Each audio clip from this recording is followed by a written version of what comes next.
next film is a movie that you can watch right now on HBO Max.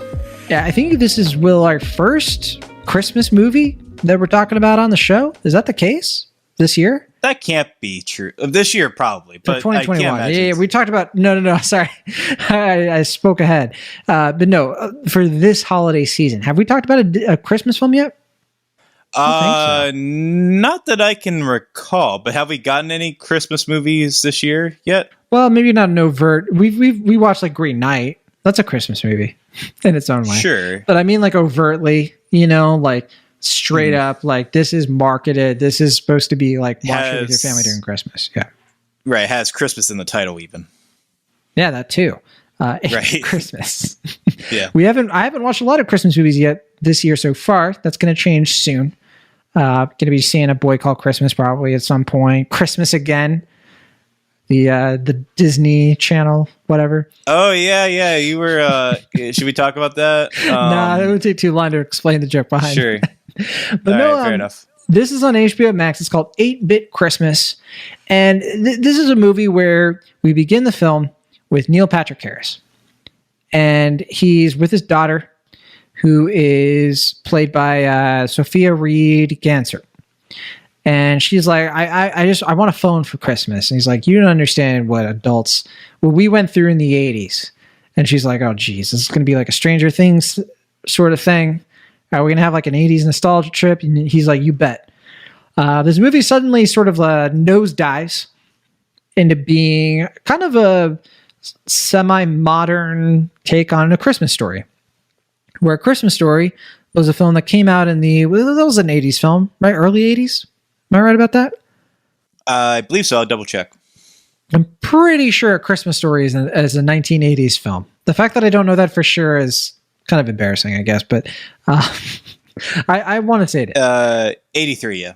83. Okay, yeah. Early 80s. I was there. I wouldn't have been like too surprised if it was like 79, 78.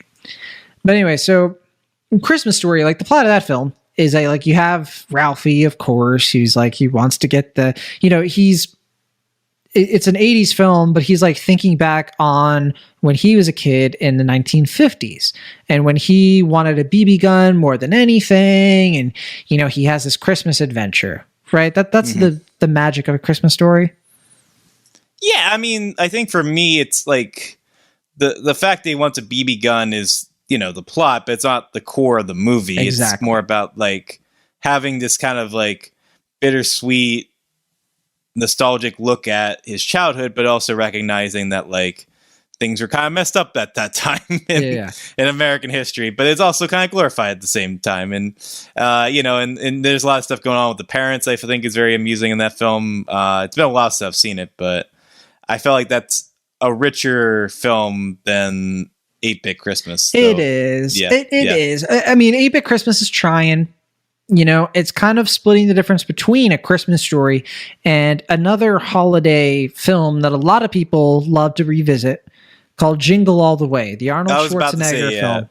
Yeah. Right, yeah. Where the driving force of that film is like Arnold Schwarzenegger is a dad and he feels like his marriage, it's in danger. Like, let's be honest. And his kid, all his kid wants is Turbo Man. And he lies to his kid. He lies to his wife. Is like, I got Turbo Man for our son. Don't you worry about it. Because he thinks it's going to be easy to get Turbo Man. And so the whole plot of Jingle All the Way is that like, he can't seem to find, like he travels all over the state basically to get this toy. It's actually kind of hilarious. I like that movie, Will Ashton. It's a very quotable film. It's a Negroni favorite. Oh, we watched it quite a bit growing up. So yeah. Your wife's cookies are so delicious. Who told you could eat my cookies? I always quote that. I appreciate the film. The film has a good, like that is a film with a good third act. And Kanto could learn something from Jingle. I'm just kidding. Yeah. Well, I mean, I certainly remember Jingle All the Way has a higher body count than 8-Bit Christmas. People don't make it out of that movie alive. I'll tell you that much. No, 8-Bit Christmas, it's the same kind of idea, but Neil Patrick Harris is in the modern day. He's actually kind of doing the How I Met Your Mother thing that he was, but he's not Ted Mosby, but he's kind of reflecting back on when he was a kid. And he's talking to his daughter about how when he was a kid in the 1980s, all he really wanted was a Nintendo Entertainment System. Mm-hmm. Right? That's pretty like hip with the kids, right? Well, video games. Nintendo's, sure. Nintendo's. Though you were saying that seems rather implausible that there would only be one Nintendo in this fairly suburban tri-state area. That is the driving force of this movie, is that there's only one Nintendo in Chicago. And I think that they're playing it up. I think they are sort of playing it as like, okay, like we know there's not one, but to him it felt that way, right? Like the stakes were raised. And it does kind of like remind of Christmas Story, how like it was over dramatized, like every little thing. There is an unreliable narrator element to this story, but the basic idea is that Winslow Fegley, who we saw in the movie Timmy Failure, Mistakes Were Made, a Will Ashton favorite, he plays the younger version of Neil Patrick Harris's character, and he and his group of friends, they just want a Nintendo, and they go through all of these hijinks trying to get it. His dad is played by Steve Zahn, who, you know, is more of a handyman. He's like, you can't get a Nintendo video games. Like you need to play outside. You don't need video games. And he has a little sister played by Bella Luna Resnick, and she's just sort of, you know, the worst. And then his mother is played by Diane Raphael, and who I think we've seen her in more TV stuff. I don't know if I've seen her in any film things. I know she's been in films, but I don't know if I ever saw a film. Sure. One of the co-hosts of How Did This Get Made? The podcast. Yeah, that's right. The podcast with Jason Mantzoukas. And she's married to Paul Scheer, if I'm correct about that. Yes, who also does Unspooled. But I think I'm trying to think of a movie she's been in. I think the only movie I'm thinking of is Year One, but man, that was so long ago. Well, she starred and co-wrote that Sundance movie Ass Backwards. I remember that. Yeah, that was like 2013. She was in Yes Day and The High Note. She's been in a bunch of stuff. It's coming back to me. Two movies that I have totally forgotten about. Your two favorite films of the anyway. 8-Bit Christmas. It's kind of a simple movie, but what did you think? David Cross also shows up in this movie, Will Ashton, and it's a movie about, you know, sometimes you don't get what you want for Christmas, but that's okay. What do you think? Yeah, actually, David Cross was pretty good in this. I was surprised. He gave a pretty solid performance. As for the movie itself, it's fine. I think it's kind of odd to try to. I think on paper it makes sense to combine A Christmas Story and Jingle All the Way in terms of story. I think in tone it ends up a little bit weird, just because, like you said, like Christmas Story, while it is fairly heightened, it is ultimately more than not a fairly sweet kind of idiosyncratic type of film, whereas Jingle All the Way is so absurdly ballooned in tone and its comedic sensibilities that like this movie kind of goes from like having kind of softer, more tender character beats to having, like these fairly wild, outlandish, even sometimes fairly dark comedic bits that I don't think come together in a fairly cohesive way, but I don't think it results in a completely uneven film at the same time. For me, though, I just found it to be a bit by numbers to a fault. Like, I think you can pretty much expect what's going to happen from a film like this, and I think some folks will find that fairly comforting, and I don't want to take that away from them. But for me, I thought it was just kind of, a bit ho-hum. It's, it's fine for what it is. Kind of garish in terms of how it's trying to shield the Nintendo brand and all these other nostalgic properties. The product placement, I was like, I'm surprised that this wasn't by like Nintendo streaming service or something. Yeah, it's based on a book. I think it's a semi-autobiographical one, maybe even an autobiographical one. I forget. But by Kevin Jakubowski, it's called 8-Bit Christmas. Yeah. Yeah, who also wrote the screenplay here. I think the performances are what I find myself most endeared to. I can never remember the kid's name, but Timmy Failure, I think, is actually quite a talented young kid actor. Winslow Fegley. He is. Yeah. I think he's really talented, and I'm really excited to see him get more lead roles like this. I think he really carries the film throughout its kind of shambling tone. But I also think Steve Zahn, who, I know he's in White Lotus, but I haven't caught up on that. But I think he people kind of take him for granted in terms of like how well he's able to balance comedy and drama. And a movie like this, I think, showcases that pretty well. And, you know, you get to see some nice supporting turns from, you know, people like you said, like David Cross and like Catherine Greenwood, who I haven't seen in anything in a long, long time. It's okay. That's, I guess, where I land on it ultimately. But yeah, where'd you land on it? It's very nice. Yeah. I'm a fan of Winslow Fegley. He's the younger brother of Oaks Fegley, who we saw in Pete's Dragon and Wonderstruck. And I think he was in other stuff that I don't think I ever actually watched, but sure. he was in other films for sure. That said, though, I think that he does sort of bring it together. It's just, I don't know. It's kind of a wishy-washy little movie. It's very low stakes, but this is one of those movies where I think the ending is actually like way better than anything else in the movie. Like when it ended, I was like, wait, did I just watch a good movie? And right. I was like, oh. Yeah. Yeah. Yeah. I mean, like you said, it feels a little bit unearned, but at the same time, I feel like the ending is way more impactful than the rest of it. So it's kind of like, oh, I mean, this is ending stronger than I anticipated, but at the same time, is this the movie that warrants such an ending? I don't know. Yeah, it's hard to say, especially on a first viewing. But it's one of those movies, it's easy to like this movie, like it's likable, right? Even if you can kind of look at it and say, like, all right, I can poke holes in it all day. There are entire stretches of this where I was totally checked out, where I was like, I'd rather celebrate Hanukkah, honestly. But, you know, it's fine. Because every once in a while, the movie sort of transitions into a set piece that is generally kind of fun. I think that there's like a whole thing where they go to the mall and like he gets like, you know, he kind of hypes himself up on playing Nintendo in public. That's such a fun sequence. You know, like okay. You didn't like that? No, I thought you were going to be talking about the retainer scene. Like there's like a chase scene where no, that's what I'm talking. Like that whole thing, right? Like when he like okay, the instigation of that and how that. Yeah. Mm-hmm. Like, great. Yeah, no, I agree. Yeah, I thought that was fun. I think that when the movie kind of like introduces us to his little sister, I know you will, we're probably a little troubled because I was like, she sucks. She's the worst. I can't stand her. Yeah, but even she gets a bit of a turn in the film, right?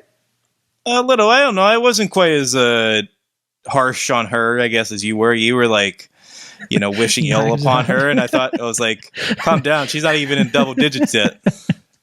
I'm just saying they write her so anyway. I think this movie's interesting though because like I don't know about you, Will, because like we didn't grow up in the 80s, so like we grew up in the 90s and the 2000s, but we did have those Christmases where we wanted to play video games. I think that is a more modern thing compared to the Christmas Story tradition, where it's like kids of those era.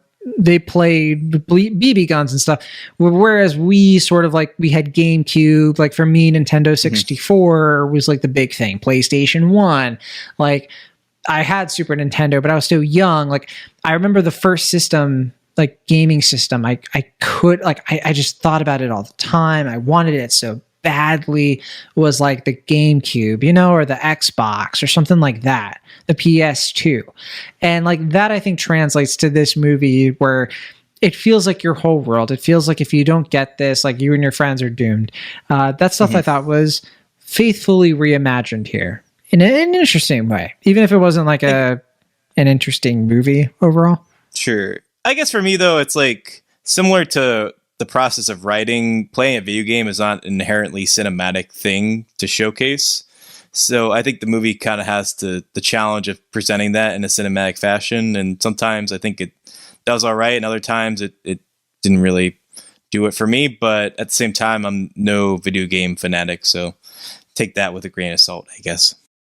Yeah, I think if you go into this movie and you're like, all right, I'm going to enjoy a Christmas movie, lower your expectations, understand that you're going to watch something that's borrowing a lot. A lot of the best stuff it's getting are from better films. And it knows that. And it's not afraid to lean into that. And I think that the reason that it probably will work for some people more than others is because if you do stick around and you actually watch the ending is surprisingly heartfelt. And it does have like a sort of turn that I think is a good message for anybody, even if you didn't grow up in the 80s. It's a very basic, predictable message, but it seems to be fairly personal, especially given the screenwriter / author's connection to the text. So, I mean, it's like I said, it's the type of ending that I feel like feels abrupt given the rest of the tone of the film, but it's not an insincere ending, I think. All of a sudden the movie is like, but what if we were a holiday classic? Would you like us then? And we're like, whoa, hold on. Right. Yeah. It's just like you're getting ready to get up and like the movie just like starts crying in front of you. It's like, whoa, calm down. Like, wait, I thought you were like, you're right. What's wrong? Right. Yeah, and I mean, it definitely traffics in a lot of, I think, unearned nostalgia, but also some, like I appreciate that the movie, it is 80s, but it's not aggressively 80s. Like, it's not trying too hard. Do you disagree? I'm probably going to disagree on that half one. And half. I think that some of it is, some of it isn't. I mean, a lot of, especially in the first half, it's a lot of like, remember the glove thing? Remember this thing? That stuff I think did work because they serviced it to the story. I think where it was a little bit more fun with that sort of thing was in the like, oh, it's the 80s. A dog can die.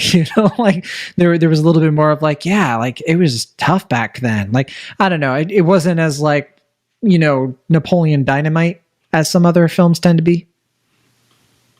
Well, if it was Napoleon Dynamite, it would be a better film, but that's not really what I'm referring to, I guess. Fair enough. We've never talked about Napoleon Dynamite, you and me, Ashton. Oh, good movie. Yeah, I enjoy it, but it did sort of set a certain kind of trend that I don't appreciate, but that's a different discussion for another day. I mean, that's not the movie's fault. But I don't know why we're talking about Napoleon Dynamite when we're talking about 8-Bit Christmas. But it is weird how we went from that to that. But yeah, I guess what were we even talking about with 8-Bit Christmas? I lost my train of thought. I was so caught up thinking about Napoleon Dynamite. Just the 80s of it all, I guess. But it sounds like we're just sort of in the same zone. We're pricking at each other, trying to find differences. I mean, I thought some of that humor was cute, but also kind of felt like they're trying to cover their bases for being like, this isn't really the 80s, but it's like kind of meant to be sugar coated because it's from, Neil Patrick Harris talking to a kid, but at the same time, it's kind of trying to have some of that prickliness of the time period. So it felt totally a little weird in that respect, but yeah, it's also a kid movie. It's on HBO Max. So I'm not expecting a hard, deep cultural commentary on the 80s from this film. Nor would I want there to be. That's not really what I want from a movie like this. Right? Like, I just want a comfort food movie. If you're going to call your movie 8-Bit Christmas, I want to be able to curl up by the fire and watch a movie called 8-Bit Christmas. And the movie delivers on that. So I think that I end up coming away from it being like, it's harmless. It's an easy film to recommend to a certain type of person who watches a certain type of movie during the holidays. There you go. I really have nothing else to add beyond that. It's very nice. Yeah, I mean, I guess I'm like slightly more negative, but not by a lot. I'm just like, yeah, it's okay. Better than I anticipate. I don't think it's anything I would recommend to a wide group of people, but I think certain people I know would really appreciate it, and I hope they get something out of it. So, sure. Yeah, it's an okay film. 16 critics have rated it on Rotten Tomatoes. Not a lot. 16? Yeah. They have a lot of sway. What do you think the tomato meter, where do you think it's at for critics right now? This one I did see a few days back. Okay, let's see if it was different. Okay. Because I was going to watch Bruised, the Halle Berry film, and then I was hearing on Letterboxd, like, oh, it's not that good. Don't watch it. And I looked and I saw Rotten Tomatoes was also pretty negative on it. So I was like, I'll skip that one. What else could I watch instead? And I was just kind of scanning what movies got tomatoes, and I saw 8-Bit Christmas. You're like, how can it cheat on the next episode of Cinemaholics? Encanto, 92%. But I think last I saw it was like in the 80-something%. I don't think it was quite 90, but it was higher than I anticipated. I'm going to guess now it's probably about like 78%. 75. So you're right that it went down. It went down even further than you expected. So it's at 75%. I was actually surprised. That's a lot higher than I was expecting. I thought this would be in the 60s, but no, decent amount of critics are liking it. I mean, look, if you look at the actual yeah. ratings, they're not over the moon. Lots of 3.5 Right. out of 5, 3 out of 4, that kind of thing. But I think for a movie like this, the people who are going to seek it out and review it are folks that are going to give it the benefit of the doubt. Like, I don't think it's going to be... Yeah. If it had gotten a theatrical release, maybe it would have gotten a wider series of reviews, and probably a lot of them would have been more critical or negative or scathing or whatever. But yeah, for a film like this, I think, you know, the people who want to see are going to seek it out, and that makes sense to me. What about audience score? Only 100 plus ratings. We don't have verified ratings. It's kind of hard. This is a tough one to predict. My gut says 90%. 73%. Wow, Both movies this week were like neck and neck between critics and audiences. Audiences and critics are having a fun week together. Get a room. Yeah, they're just toweling around and having a good time. Yeah, I love it. Yeah, that is 8-Bit Christmas. Like we mentioned, it is now streaming on HBO Max. It is just 97 minutes long. Very short film.